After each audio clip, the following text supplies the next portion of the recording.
Hello and welcome to the Cultured Bumpkin. This is chapter 28 of Treasure Island, and it's entitled The Enemy's Camp. So he just beached the Hispaniola last night, and then he came into camp, and all of a sudden he realizes, oh, these aren't my friends.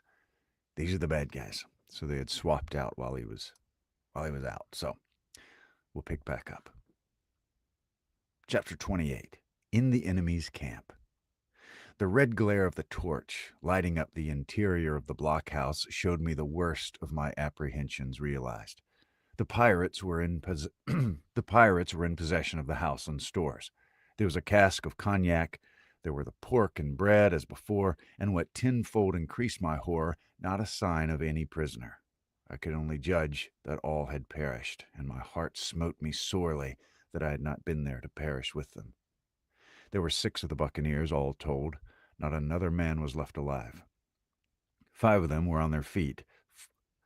5 of them were on their feet, flushed and swollen, suddenly called out of the first sleep of drunkenness. The 6th had only risen up on his elbow. He was deadly pale, and the blood-stained bandage round his head told me that he'd recently been wounded, and still more recently dressed. I remembered the man who had been shot and had run back among the woods in the great attack, and doubted not that this was he. The parrot sat preening her plumage as Long John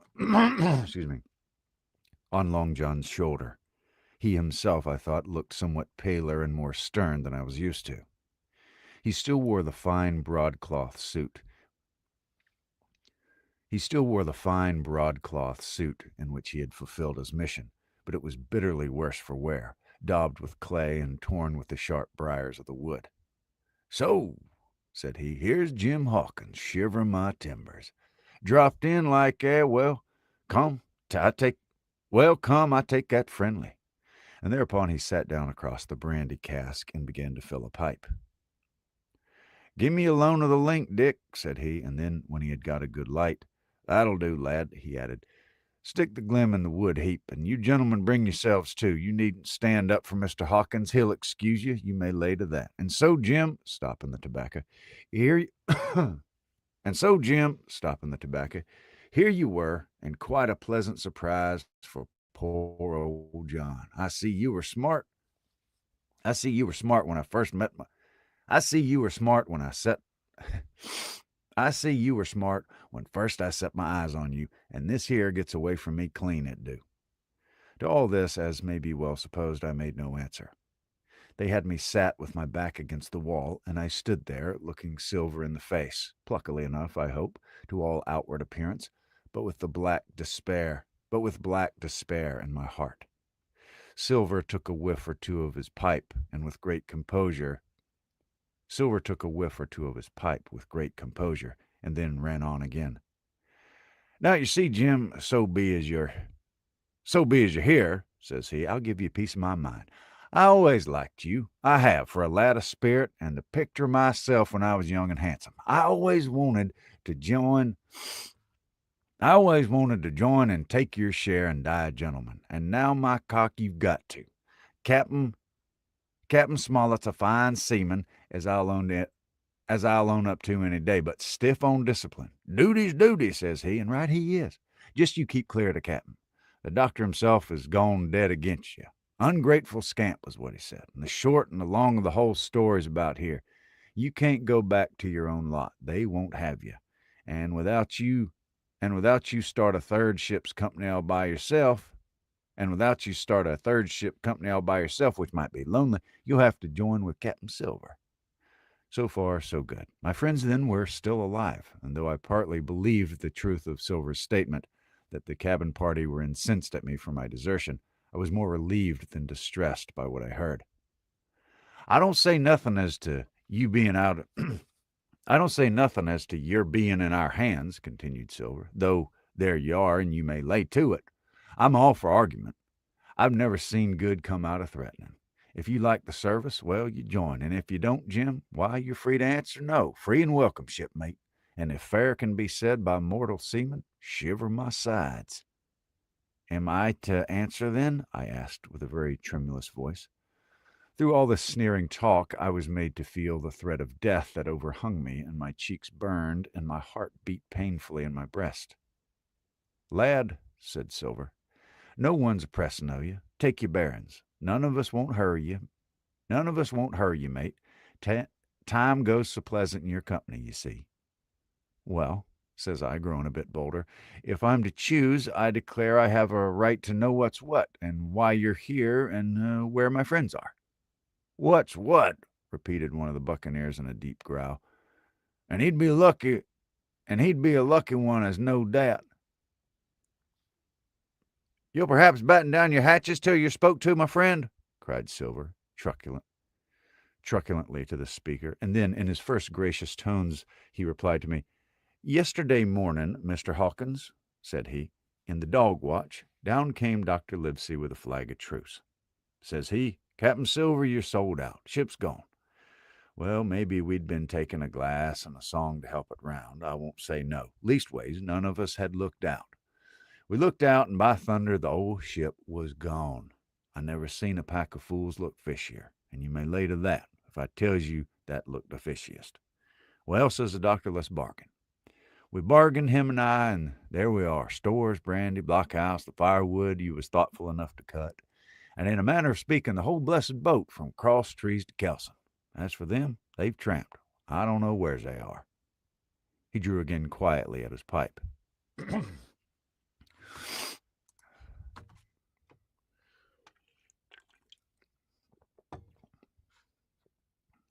Hope you're doing well this evening.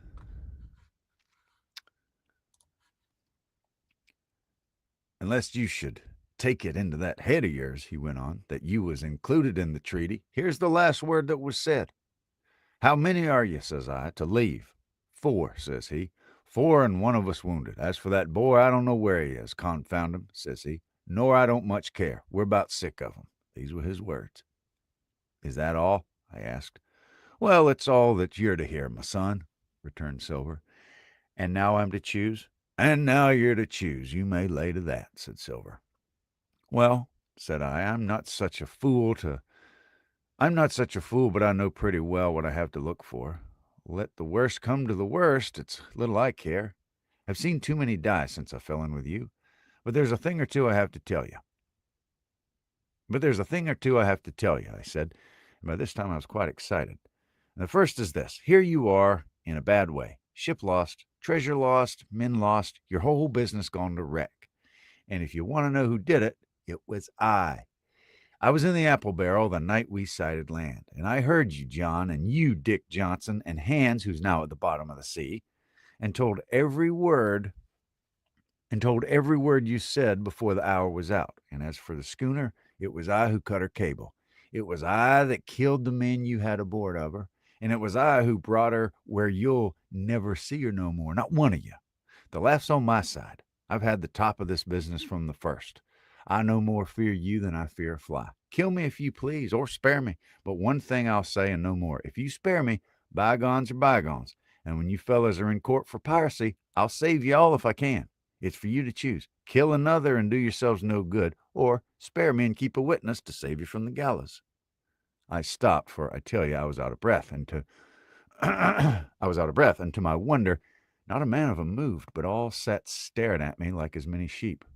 And while they were still staring, I broke out again. "And now, Mr. Silver," I said, "I believe you're the best man here, and if things go to the worst, I'll take it kind of you to let the doctor know the way I took it."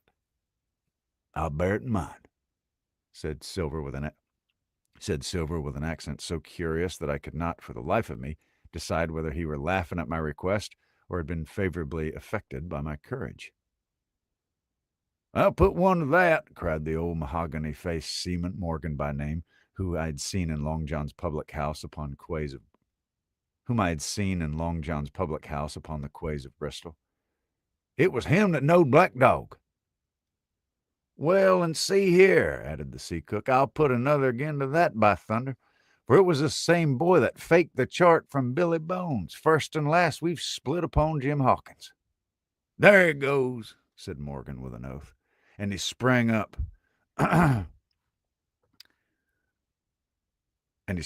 drawing his knife as if he'd been And he sprang up, drawing his knife as if he had been 20.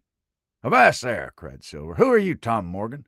Maybe you thought you was captain here? By the powers, I'll teach you better. Cross me, and you'll go where many a good man's gone before. You first and last these 30 year back. Some on the yard arm, shivering my timbers, and some by the board, and all to feed the fishes.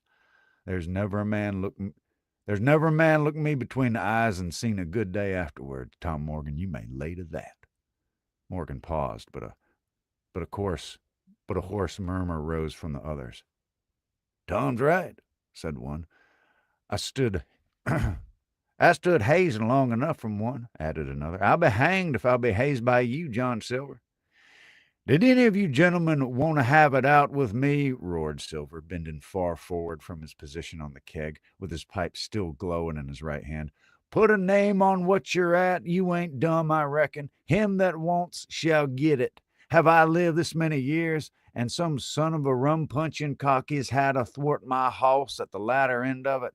You know the way. You're all gentlemen of fortune by your account. Well, I'm ready. Take a cutlass, him that dares, and I'll see the color of his inside, crutch and all, before that pipe's empty."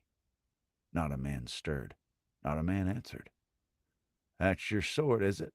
he added, returning his pipe to his mouth. "Well, you're a gay lot to look at anyway. Not much worth the fight, you ain't. Perhaps you can't understand King George's English. I'm captain here by election. I'm captain here because I'm the best man by a long sea mile. You won't fight as gentlemen of fortune should. Then by thunder you'll obey, and you may lay to it. I like that boy now. I never seen a better boy than that. He's more of a man than any pair of rats of you in this here house. And what I say is this: let me see him that'll lay a hand on him, that's what I say, and you may lay to it." There was a long pause after this. I stood straight up against the wall, my heart still going like a sledgehammer, but with a ray of hope now shining in my bosom. Silver leaned back against the wall, his arms crossed, his pipe in the corner of his mouth, as calm as though he had been in church. Yet his eye kept wandering furtively, and he kept the tail of it on his unruly followers. They, on their part, drew gradually together towards the far end of the blockhouse, and the low hiss of their whispering sounded in my ear continuously like a stream. One after another, they would look up, and the red light of the torch would fall for a second on their nervous faces, but it was not towards me, it was towards Silver that they turned their eyes. "You seem to have a lot to say," remarked Silver, spitting far into the air. "Pipe up and let me hear it, or lay to." "Ask your pardon, sir," returned one of the men. "You're pretty free with some of the rules. Maybe you'll kindly keep an eye upon the rest. This crew's dissatisfied. This crew don't value bullying and marlin spikes. This crew has rights like other crews. I'll make so free as that, and by your own rules, I take it we can talk together. I ask your pardon, sir, acknowledging you to be the captain at this present, but I claim my right and steps outside for a council." And with an elaborate sea salute, this fellow, a long, ill-looking, yellow-eyed man of 35, stepped coolly towards the door and disappeared out of the house. One after another, the rest followed his example, each making a salute as he passed, each adding some apology. According to the rules," said one. "Forecastle council," said Morgan. And so, with one remark or another, all marched out and left Silver and me alone with the torch.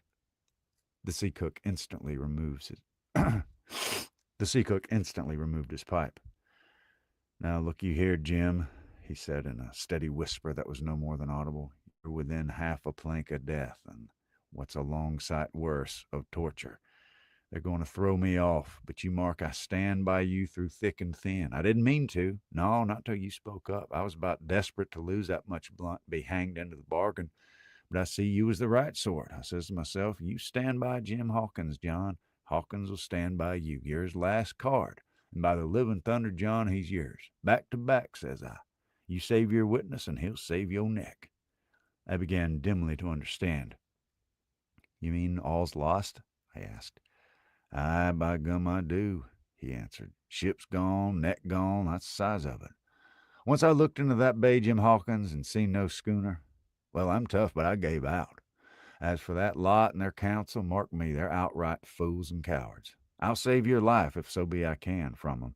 But see here, Jim, tit for tat, you saved Long John from swinging. I was bewildered. It seemed a thing so hopeless he was asking. He, the old buccaneer, the ringleader throughout. What I can do, that I'll do, I said.